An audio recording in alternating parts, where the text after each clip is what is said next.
Yo hago filosofía de la liberación, pero surgió en el mismo momento. Gustavo Gutiérrez, peruano, daba en la Católica cursos de marxismo y después se sacó la teología. Lo persiguieron, lo dejaron arrinconado y más. Y de pronto un papa del sur hace que el gran inquisidor, que es el prefecto de la doctrina de la fe, el monseñor Müller, un alemán, presente un libro de Gustavo Gutiérrez en pleno Vaticano. El inquisidor presentando un libro de Gustavo, un peruano, ¿no? Entonces parece que estamos en otra etapa. Sí, estamos en otra etapa, porque después de 2000 años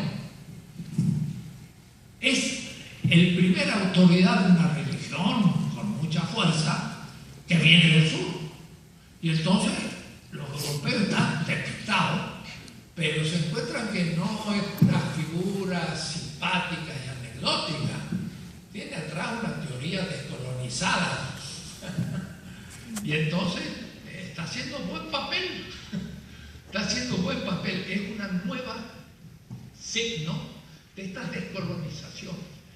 Y más, se está transformando en el líder de las otras grandes religiones universales. El Islam se siente ahora más representado, el judaísmo se abre, aunque ahora les ha reconocido el Estado palestino. Le ponen cara fea, pero ya no se lo pueden criticar. O es decir, es una novedad.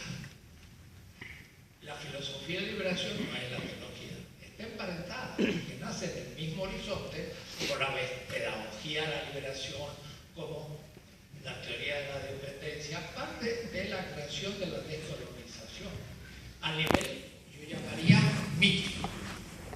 Es decir, no es el nivel espíritu de la ciencia, pero es el nivel del sentido de la vida. Entonces, a un médico puede decir, él se murió, y dice, certificado, se murió. Muy bien, se murió, esa es la ciencia. Doctor, pero ¿cuál es el sentido de la vida? Mejor, de la muerte. Bueno, eso no me lo enseña la facultad de medicina y usted puede pensar lo que usted quiera, pero entonces él no lo sabe. Y el poeta o el escritor crea un mundo. Y ese mundo lo crea el ser humano. Y gran parte de nuestro mundo es un mundo de sentidos. Entonces no lo podemos descartar, porque también ese mundo del sentido se fetichiza y se coloniza y después nos domina. Entonces hay que descolonizar el mundo del sentido. Y ahí surge ahora un capítulo muy interesante, nuevo, que la ilustración dejó de lado y que también el marxismo, con toda razón, le dio importancia a la economía, pero perdió un poco otros aspectos porque no podía tratar todo al mismo tiempo, pero por ahí se acumularon algunos problemas. Y entonces el estalinismo, pues ya no es Marx. Entre Stalin y Marx hay una larga distancia que media en no haber tratado otros aspectos que ahora podemos salvar. Y en eso Evo Morales, Evo Correa, sobre todo Hugo Chávez, Lula y toda esta gente, ya se sitúa mejor a nivel mítico, ya sabe cómo manejarlo, no se opone, sabe que es parte de una invención del pueblo. Hugo Asman, un marxista muy bueno, brasileño y teólogo, decía: la izquierda abandonó la plusvalía simbólica. Puede decir, el pueblo crea símbolos y religiosos, y la izquierda decía, basta, esto es irracional, y se lo apropiaba a la derecha. Entonces dice, no, esos símbolos los ha creado el pueblo y hay que usarlo para el proceso de liberación, y no hay que dárselo a la derecha, más bien hay que decirle, eso no es suyo, es del pueblo. Entonces estamos en una etapa distinta. El tema es largo, lo dejo ahí. A las señoritas de...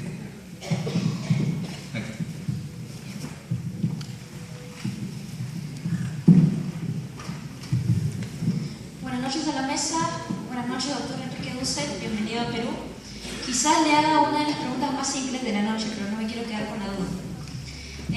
25 años y en los últimos 6 lustros de nuestra etapa republicana como país, para mi generación y personalmente para mí, creemos que la violencia forma parte justamente de nuestra historia como país. Y la naturalizamos de tal manera que nuestra concepción de violencia viene a ser como lo cotidiano. Situándonos en un aspecto dentro del marco de América Latina, creo yo que somos todavía el bastión más fuerte que tiene Estados Unidos con relación al resto de los países como Brasil, como Bolivia, como Venezuela, en el cual, desde que se fundó la República, nosotros somos el país que todavía seguimos siendo regalo de los países de Europa, de Estados Unidos, de Asia. Somos el único país donde todavía regalamos nuestros recursos. Y somos el país en el cual, como movimiento social, a relación de Chile, con un gran movimiento estudiantil, no logra cuajar justamente dentro de su idiosincrasia peruana, cuajar un gran movimiento social que logre cambios macrosociales. Los ha ido logrando a nivel microsocial, a pasos pequeños, ¿no? A pasos pequeños, pero aún no logra cuajar. Y creo yo que uno de los grandes problemas es, primero, situarnos como Lima, el país, como si Perú fuera solamente Lima y las regiones fueran, digamos, islas alrededor. Tenemos una visión centralista. Y lo otro es justamente que tenemos una dinámica exportada, una dinámica social y económica importada. Lo que yo le quiero preguntar a usted, justamente con unos pequeños índices que les he dado, es ¿cómo entiende usted la dinámica sociopolítico de los últimos 30 años de nuestro país? Está muy bien. ¿En nuestro país o en América Latina? Perú. En Perú. Bueno, está para mí más difícil. A mí yo tengo que preguntarle a usted. Pero lo que pasa en Perú es muy analógico, parecido a otras partes. Y si algún país está en todo lo que usted dijo, mucho peor, es México. Claro. Porque la violencia ahí ha llegado a un nivel que ni en Irak hay tantos muertos. Y la corrupción del Estado es profunda y de los partidos políticos. Y regalar nuestros recursos, pues es terrible lo que está pasando, que está privatizando el gran logro del nacionalismo de Lázaro Cárdenas en los 30, que nacionalizó el petróleo, el gas, la minería, y ahora se está privatizando todo con una deuda de 7.000 millones de tremendos, la deuda que no vamos a pagar ni en un siglo. Y peor todavía porque los tribunales, para resolver los litigios que puedan haber, hemos aceptado que estén en Estados Unidos. Así que mire usted como le pasa a Argentina con los capitales estos buitres. México va a estar igual. Entonces, no es solo Perú, es América Latina el que todavía tenemos que ir caminando.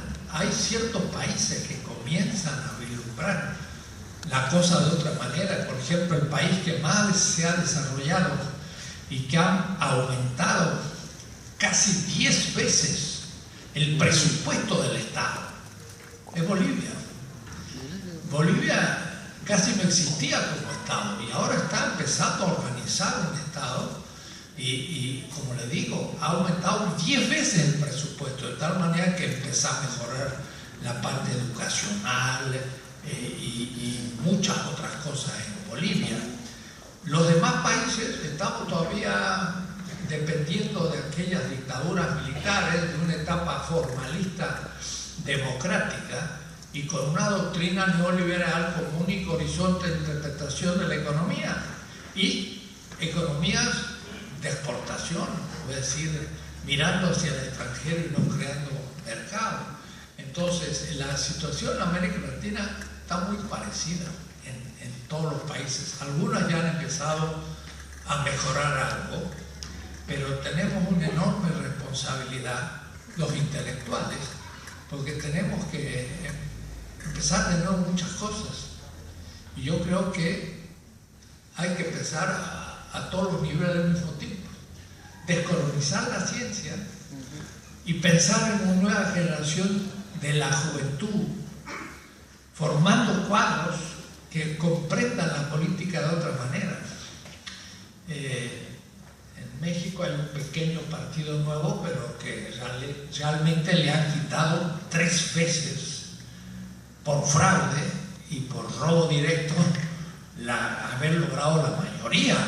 Cárdenas fue elegido en el 88 presidente y en medio de la contabilidad de los votos se arruinó la máquina y durante una semana no se dieron los resultados y después armaron los resultados como se les ocurrió y ganó Carlos Salinas. Pero también en el 2000 hicieron otro tipo de fraude y con Calderón hicieron un fraude electrónico.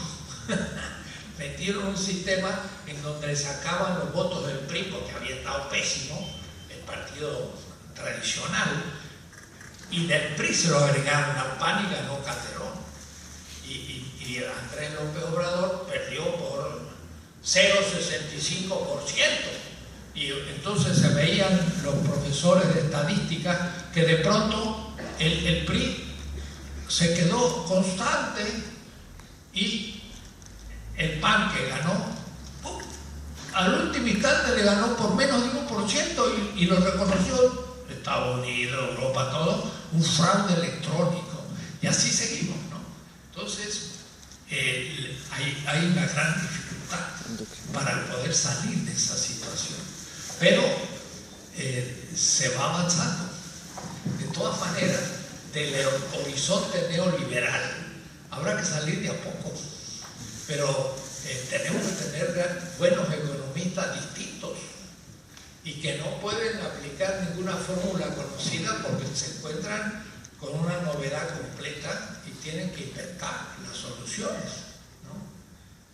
Yo diría que es un momento de creatividad. A los intelectuales de crear teoría, pero al crear teoría en la economía, hacer un diagnóstico justamente político y económico de los últimos decenios, ver cómo están creciendo los movimientos sociales, cómo coordinar esos movimientos, en fin, muchas cosas que sería largo detallar, pero creo que estamos en un momento importante de la historia, no es un momento quieto. Y habló de la violencia, ¿no? Por supuesto, la violencia es inducida. Estados Unidos está detrás de la violencia. Ha dicho que su intervención de su ejército, de todo lo que está haciendo en América Latina es contra la droga. Mentira, la droga es el gran negocio de los bancos, blanquea todo el dinero de la droga. Esa ocupación militar es en contra de los movimientos sociales. Y en México hay que ver cómo la policía sale a parar los movimientos sociales y no se ve mucho el efecto a nivel de la droga porque están todos negociando con ella. Y entonces la situación está muy difícil, pero hay que enfrentar esa situación de a poco. Tendríamos que hacer un seminario y alargarnos en cada país cómo funcionan las cosas, pero tenemos que cada uno en su nivel epistemológico estudiar la realidad y a partir de los movimientos sociales y creando una nueva alternativa. Está surgiendo eso en toda América Latina. Argentina pues tiene un gobierno distinto que antes. El Uruguay lo tuvo con Mujica, volvió hacia atrás. Lula avanzó mucho y la presidenta ahora pues concedió demasiado a las transnacionales y está cosechando la crítica.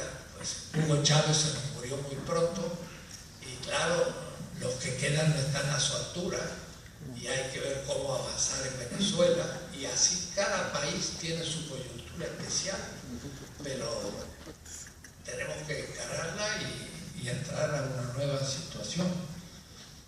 No podría responder técnicamente a Perú porque en eso estoy un poco lejos.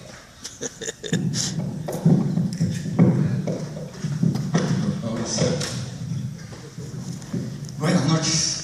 Gracias, profesor Dussel, por esta clase brillante y sólida. Pero tengo tres pequeñas observaciones. La primera, quizá la menos relevante, es que el hombre no llegó acá hace 12.000 años. El hombre de Pajalcasa, en lo que llaman Ayacucho, está fechado entre 20 y 22.000 años. Bueno, pero eso puede pasar. La segunda es que cuando hablamos de América como el extremo más occidental de Occidente o más oriental de Oriente, seguimos dentro del eurocentrismo. Porque es dentro de ese eurocentrismo que calificamos de Oriente y Occidente. La tercera es que creo que le ha dado nula importancia a algo que sí la tiene, y que es el pensamiento autóctono de nuestros pueblos. Un tema en el cual, quizá al final de su carrera, mi maestro, amigo y de quien fui colaborador, Augusto Salazar Bondi, sí le prestamos atención, que justamente se expresa, entre otros muchos puntos, en la ley universitaria, cuando se habló de implantar el quechua como una lengua oficial más, y no solo el quechua, el aymara y quizás las otras lenguas aborígenes. Entonces, creo que ese tema, que ha sido tratado por otros autores, el valor, la importancia de la ideología del Tahuantinsuyo, por ejemplo, y podemos mencionar a Zuidema, podemos mencionar a Murra, acá en el Perú a la doctora Rostorowska. Entonces, creo que eso habría que estudiarlo y exponerlo. Eso es todo, gracias. Una pregunta. ¿Esos 20.000 años de qué pueblo me indicaste? Pajalcasa. ¿Dónde? En Ayacucho. Ah, bueno. Entre Huanta y Huamanja. Sí, y no. está en la cueva de Pajalcasa. Claro, pero yo dije que llegó a la Tierra del Fuego, al sur, los Onas y otros hace como 12.000. Pero en el camino fueron pasando miles de años. Si entraron con 35.000 años y avanzaron 10.000 kilómetros, pues avanzaron 1 kilómetro cada año, era muy poco. Pero entraron por las costas occidentales, por las orientales y a pie, que sí que entraron en el Budo mexicano, el Budo, y pasaron a América del Sur, caminando. Y cuando llegó la conquista, los tupi guaraní estaban invadiendo el Caribe con un movimiento de reflujo, pero en el sur los Onas hacían unos 12.000, 15.000 años y no más. En el medio, por supuesto, mucho más antiguos, ¿no? Ese punto. Sí, está muy bueno lo que has dicho. Edward Said escribió el gran libro 1959, El Orientalismo. Dijo, sí, Europa mete en el Oriente a todos. Y al hablar yo del Extremo Oriente, podría caer en el orientalismo, ¿no? Y estaría de acuerdo. Pero en ese caso, cuando digo Extremo Oriente, estoy hablando no solo de China, no, sino de los pueblos siberianos. Y los esquimales están en Siberia y en Alaska. Son los que tienen un pie en cada lado, y ahí ya surgió la modernidad y se quedaron inmovilizados en el medio. De haber tenido unos 2.000 o 3.000 años más, todos los esquimales hubieran pasado para este lado y quizás hubiesen empezado a entrar los turcos. Pero los turcos se habían ido mientras tanto hacia el occidente. Pero de acuerdo, mucha atención con el asunto. Edward Said, años después de nosotros, es que plantea el tema del orientalismo, que es justamente descubrir el eurocentrismo, ¿no? Y Samir Amin también tiene un libro sobre el eurocentrismo, mostrando cómo el mundo árabe había llegado a una etapa clásica cuando Europa estaba, pues, en la Edad Media, ¿no? Entonces hay muchos autores que nos ayudaron a comprender estas cosas. Estoy de acuerdo. En cuanto a nuestro pensamiento originario, bueno, siendo la primera generación que empezamos a tomar en serio lo nuestro, Mi política parte de una concepción originaria de la política, es decir, aquello del poder obediencial es el punto de partida de mi política, tanto los zapatistas como Evo Morales, y es la práctica de las comunidades que quedaron cuando la conquista llegó y tronchó las culturas y liquidó todas las estructuras de los estados existentes, tanto incas como aztecas o mayas. Y entonces lo que nos quedaron fueron comunidades de base, diríamos, pero todo lo demás fue liquidado. Y entonces volvieron mucho más a sus tradiciones, pero sin el apoyo de sus propias élites, que fueron diezmadas y desaparecieron. Y perdieron con eso muchísimo. Pero de todas maneras me dicen, todavía profesor, usted habla demasiado con categorías europeas. De acuerdo, porque eso es lo que digo en la introducción de filosofía de liberación. Es la primera generación y todavía hablo mucho con la lengua del padre dominador. Los nuevos que ya hablan lengua, maya, quechua, aymara, esos harán ya la filosofía del futuro en algunos grupos, y estamos haciendo, hay bastantes tesis sobre pensamiento. Por ejemplo, la próxima semana hay una tesis doctoral en México sobre el pensamiento filosófico maya.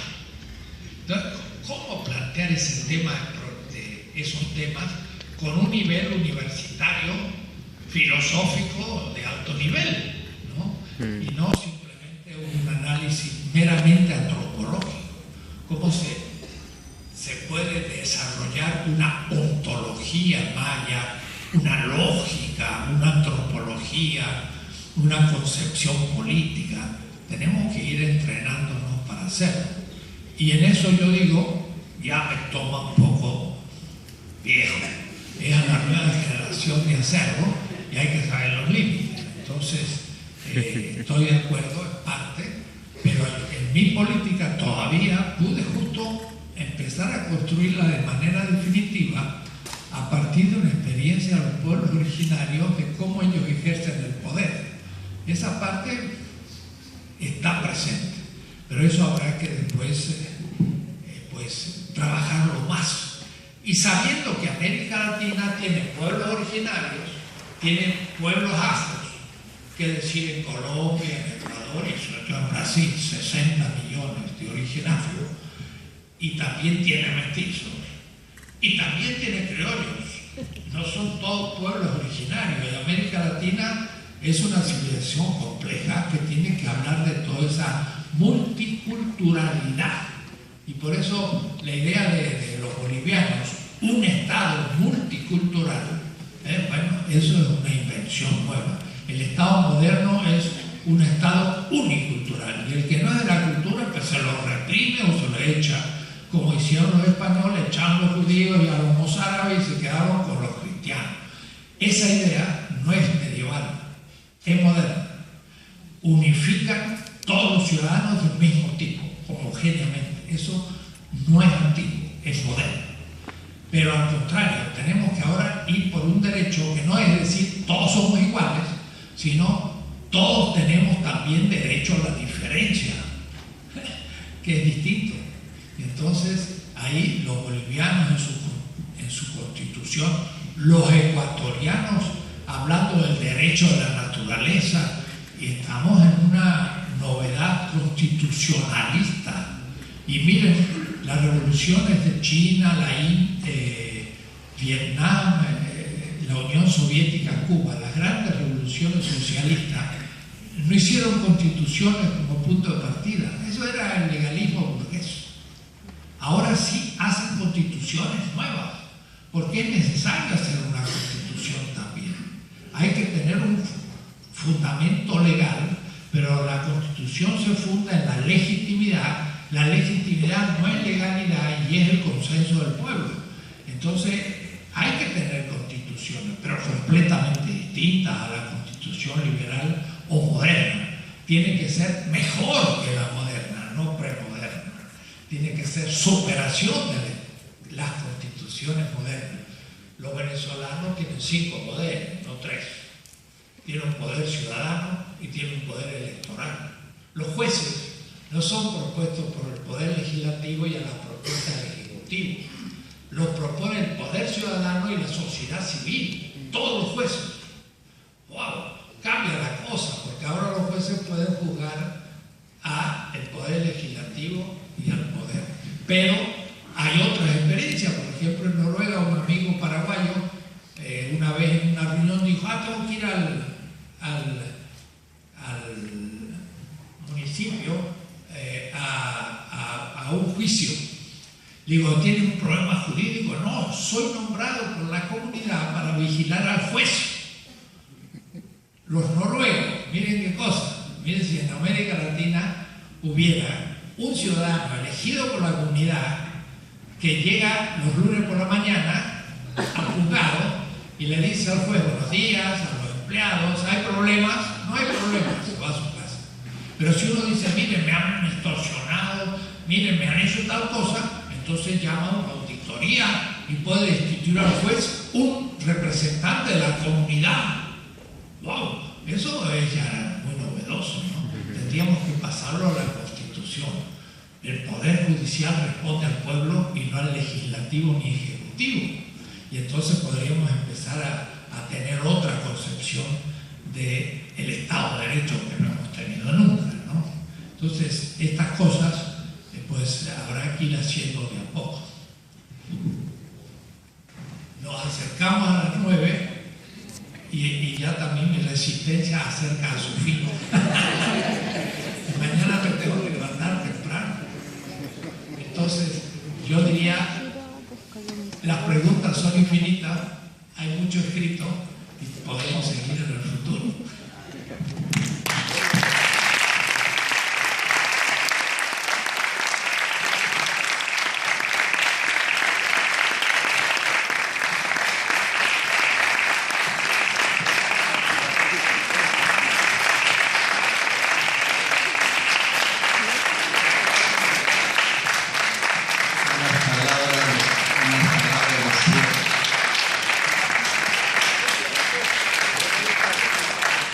La conferencia que nos ha dictado el doctor Dussel, indudablemente que por un lado promueve reflexiones, creo que también compromiso.